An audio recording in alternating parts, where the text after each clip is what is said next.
Hello বন্ধুরা, আবার আমরা ফিরে এলাম একটু আলোচনা করার জন্য। কারণ আজকাল তো অনেক কিছু, আজকাল হোয়াটসঅ্যাপ ইউনিভার্সিটি তৈরি হয়েছে, অনেকে অনেক কিছু লিখছে, বলছেন। আমরাও কিছু বলি পুরো ঘটনাটা আমাদের দৃষ্টিভঙ্গি দিয়ে।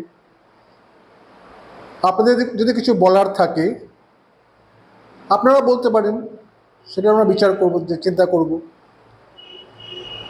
কিছুদিন আগে তো ভোটটা হয়ে গেল, ফেসবুকে অনেক জায়গায় দেখছিলাম যে সারা ভারতে এত জায়গায় এত ভোট হয়, এত গোলমাল হয় না, শান্তিতে হয়, খালি পশ্চিমবাংলাতেই হয় কেন?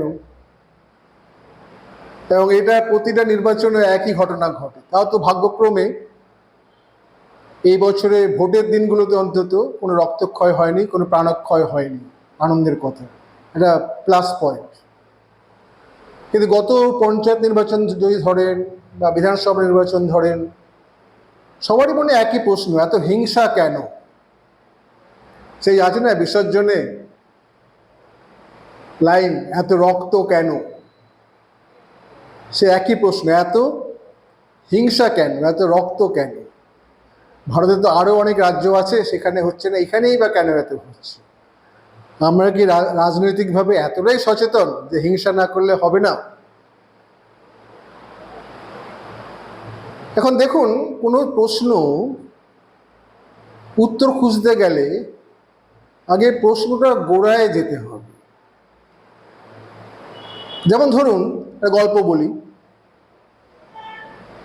একটা পুকুরে কিছু লোক স্নান করতে এসছে, দেখে পুকুরের মধ্যে একটা সোনার হার দেখা যাচ্ছে, জলে পরিষ্কার জল টলটল করছে, একটা সোনার হার দেখা যাচ্ছে।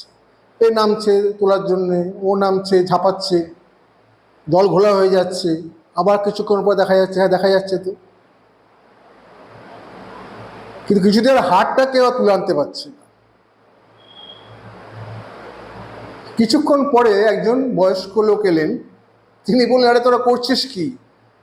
সে বলে, কেন এই হারটা আছে জলের তলায়, তুলতে পারছি না আমরা। ভদ্রলোক হাসছেন, বলছে, আরে ওটা কি তোরা জলের মধ্যে দেখতে পাচ্ছিস? ওই দেখ গাছে দেখ। মানে জলের ওপরে একটা গাছ ছিল, গাছের ডালে কোনোভাবে একটা হাড় এসে, সোনার হাড় এসে ঝুলছে, তারই ছায়া পড়ছে জলে। লোকেরা ওপর দিকে না দেখে ওই জলের সাথে সাঁতার কাটছে, ঝাঁপাচ্ছে, তুলতে চেষ্টা করছে। সুতরাং আমরা দেখতে পাই হিংসাটা শুরু হলো কোত্থেকে, সেটা যে আলোচনা করা যাক। এখন যারা ইয়ং জেনারেশন, আমাদের পরের জেনারেশন, তারা হয়তো এসব জানে না। আর আমরা চলে গেলে এগুলো বলার লোকও থাকবে না, বলেই ফেলি। এখন হয়তো দেয়ালে দেয়ালে দেয়ালে দেখছেন ফেরাতে হাল, না হ্যাঁ ফেরাতে হাল, ফেরাও বা লাল, এরকম কিছু একটা স্লোগান দেখা যাচ্ছে। বা ভরসা রাখুন বদলে যাবেই, ফেরাতে হাল, ফেরাও লাল। মজার ব্যাপার, এই সূত্রপাত কিন্তু হয়েছিল, গোড়াটা কিন্তু হয়েছিল এই লালেদের জন্যই। আমি পূর্ণ দায়িত্ব নিয়ে বলছি।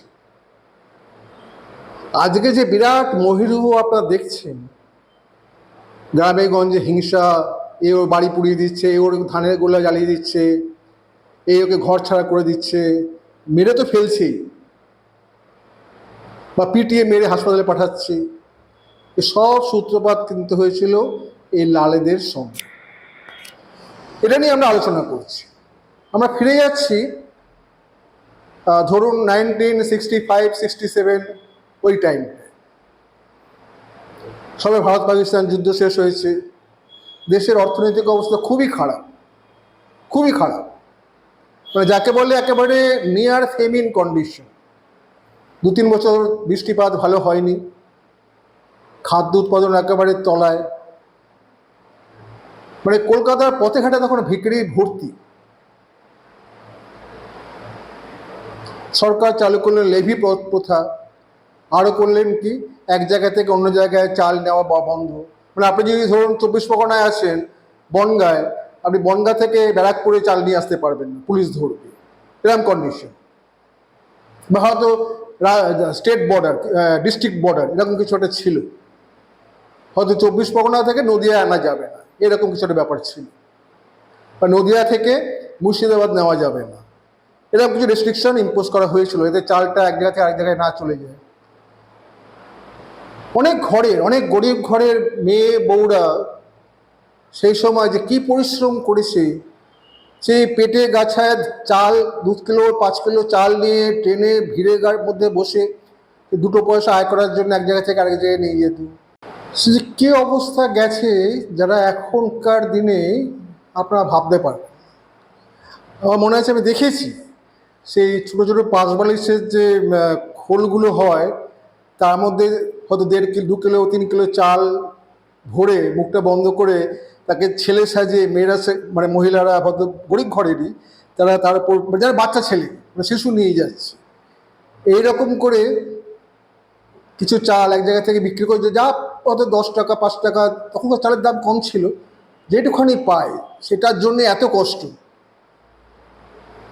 বুঝতে পারছেন ব্যাপারটা? যদি ধরতে পারতো পুলিশ যে কী অত্যাচার করতো, থানায় নিয়ে গিয়ে বা অন্য জায়গায় নিয়ে গিয়ে মহিলাদের কথা, সেটা আপনারা চিন্তা করতে পারবেন। তার আগে ঘটে গেছে কলকাতার রাস্তায় খাদ্য আন্দোলন, নুরুল এবং আরও কয়েকজন, আমার ঠিক সংখ্যাটা মনে নেই, পুলিশে গুলিতে লুটিয়ে পড়েছিলেন রাস্তায়, সেটা হয়েছিল প্রতিবাদ।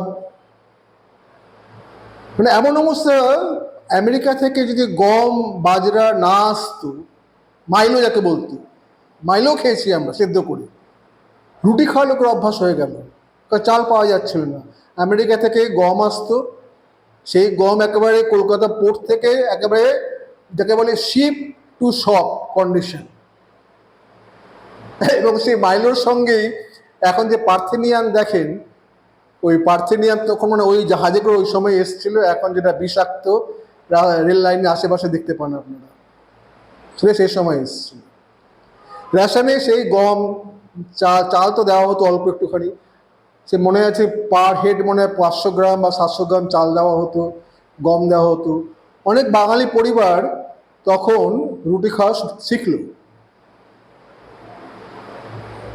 সেই আমার মনে আছে, আমি নিজেও রাত থাকতে গিয়ে রেশন দোকানে লাইন দিতে হতো, ঘটনা। কারণ যেটুকুনি আসবে হয়তো ফুরিয়ে যাবে, সকালে যখন দোকান খুলবে 8টার সময়, যখন ডিস্ট্রিবিউট শুরু হবে তখন ফুরিয়ে যেতে পারে, সে বিশাল লাইন রেশন দোকানের সঙ্গে। আমরা তখন স্কুলে পড়ি, প্রাইমারি স্কুলে, এগুলো আসতো সব USPL 480, পাবলিক ল 480-র আওতায়। লোকে বলতো পেছনে লাথি 480, PL ওটাকে পাবলিক ল 480, লোকে স্ল্যাং করে বলতো পিছনে লাথি 480 বার। স্কুলে তখন কেয়ারের থেকে বাচ্চাদের, এখন যেমন মিড ডে মিল দেখেন, তখন তো ছিল না। তা আমাদের তখন এই অবস্থা দেখে আমেরিকা থেকে তখন গুঁড়ো দুধ আর পাউরুটি, আমেরিকান পাউরুটি, সেই মোটা মোটা শক্ত, সেই আনা হতো স্কুলে, সেগুলো জলে গুলে, প্রাথমিক স্কুলে আমি বলছি, আমি গভর্নমেন্টের যেটা কর্পোরেশনের ফ্রি প্রাইমারি স্কুল, সেখানে প্রত্যেক ছেলেকে ওই জলে গুলে ওই দুধ আর একটা করে পাউরুটি দেওয়া হতো। খুব শোচনীয় অবস্থা ছিল। মানে বাড়িতে বাড়িতে সকাল হলেই ভিখারি হয়তো 4 জন 5 জন 7 জন আসতই। অনেক সময় এমন হয়েছে, মা হয়তো খেতে বসেছেন, তখন কোনো ভিখারি এলেন, তখন মা অনেক সময়, মারা গেছেন আমার মা, যাই হোক, ভাতটা তাকে দিয়ে দিত। চেহারা দেখে মায়াব লাগতো, কতদিন খাইনি, রোগা শুক্তো, কারোর পরনে শাড়িও ভালো মতন নেই, বা যাচ্ছে লোকেরা যারা আসতো কাপড় পরে, ছোট্ট কাপড় খালি গায়ে, মানে প্রায় দুর্ভিক্ষ কন্ডিশন ছিল 65 থেকে 67 পর্যন্ত। তখন হ্যাঁ, মুখ্যমন্ত্রী ছিলেন প্রফুল্ল সেন মশাই। তিনি আবার পরামর্শ দিলেন, চাল পাচ্ছে না তো কী হচ্ছে, কাঁচকলা খাও, কাঁচকলা নাকি অনেক ভিটামিন আয়রন আছে। আমি তো কাঁচকলা খেয়েই থাকি। আবার পরামর্শ দিলেন সপ্তাহে 1 দিন নৌমিল করে রাখতে, বৃহস্পতিবার না কবে একবার বলেছিলেন ওই দিন উপোস করো। তো তার নামই হয়ে গেল কাঁচকলা প্রফুল্ল। এই জনরোষ আছড়ে পড়ল 67 নির্বাচনে কংগ্রেস ধূলিসাৎ। বিভিন্ন বিরোধী দলগুলো, হ্যাঁ তখন অজয় মুখার্জি বাবু আবার কংগ্রেস ছেড়ে সুশীল ধারা বাবুকে সঙ্গে নিয়ে বাংলা কংগ্রেস গঠন করেছেন। এবং যে বিরোধী দলগুলো ছিল প্রায় 17টা না 18টা, আমার ঠিক মনে নেই, তার দুটো গ্রুপে ছিল। সিপিএম এর নেতৃত্বে একটা গ্রুপ ছিল, খুব সম্ভব লেফট ফ্রন্ট বলা হতো, আরেকটাকে মনে হয় লেফট ইউনাইটেড ফ্রন্ট বা লেফট ডেমোক্রেটিক ফ্রন্ট, এরকম কিছু একটা নাম ছিল সিপিআই এর নেতৃত্বে। আর তখন দলও ছিল অসংখ্য। এখন তো আপনার মাত্র 3টে দল দেখছেন, তাই হিমশিম খাচ্ছেন। সে দলের নাম কি, আরসিপিআই, সিপিএম, সিপিএ তো ছিলই, তারপর বাংলা কংগ্রেস, তারপর ফরওয়ার্ড ব্লক, মার্কসিস্ট, অজস্র দল। 17টা দল ছিল, তারা মিলে যুক্ত ফ্রন্ট গঠন করল। অজয়বাবু তার মুখ্যমন্ত্রী হলেন, যুক্ত ফ্রন্ট গভর্নমেন্ট 67। এবং মাননীয় জ্যোতি বসুবাবু হলেন তার স্বরাষ্ট্রমন্ত্রী। এই দপ্তরটা তিনি ছাড়বেন না। এই হলো যুক্ত ফ্রন্ট। সে লোকে যে কি আনন্দ আপনার ধরতে পারে। এখন তো একটুখানি আবির খেলা হলে এক পক্ষ, এই জিতলো তো সবুজ আলু আবির, ও অন্যরা কেউ জড়িত নয়, ওরা জিতলো তো লাল আবির, এরা জিতলো তো গেরুয়া আবির, 5জন 6জন মুখে মাখলো, জিপে করে ঘুরলো, বোম ফাটালো। তখন আমার মনে আছে কলকাতা শহরে তখন এত হ্যালোজেন ছিল না বা এইসব বড় বড় লাইট ছিল না, ছোটো ছোটো বাল্ব থাকতো, বাল্বের লাইট, হ্যাঁ বাল্ব, সেইগুলোকে কাগজে মুড়িয়ে লাল কাগজে মুড়িয়ে সারা কলকাতায় লাল করে দেওয়া হয়েছিল। রাস্তায় দড়ি টেনে তার মধ্যে বেগুন আর কাঁচকলা ঝুলিয়ে রাখা হয়েছিল জেতার পরে। ওই যে বলেছিলেন কাঁচকলা খাও। জনগণ একটা বুঝলো যে একটা মুক্তির আস্বাদ পেল, যে আমরা হয়তো এখন অন্য কিছু হবে। ক্ষমতা পাল্টালো, যুক্তফ্রন্ট সরকার এলেন। পরের ভিডিওটা আমরা আলোচনা করব যুক্তফ্রন্ট সরকারে কি হয়েছিল। আশা করি থাকবেন, শুনবেন, মতামত দেবেন। আমাদের সঙ্গে মানতে হবে কোনো কথা নেই, আলোচনা করুন, তর্ক করুন, আমাদের জানতে দিন। ভিডিওটা ভালো লাগলে শেয়ার করুন, লাইক করুন। নমস্কার।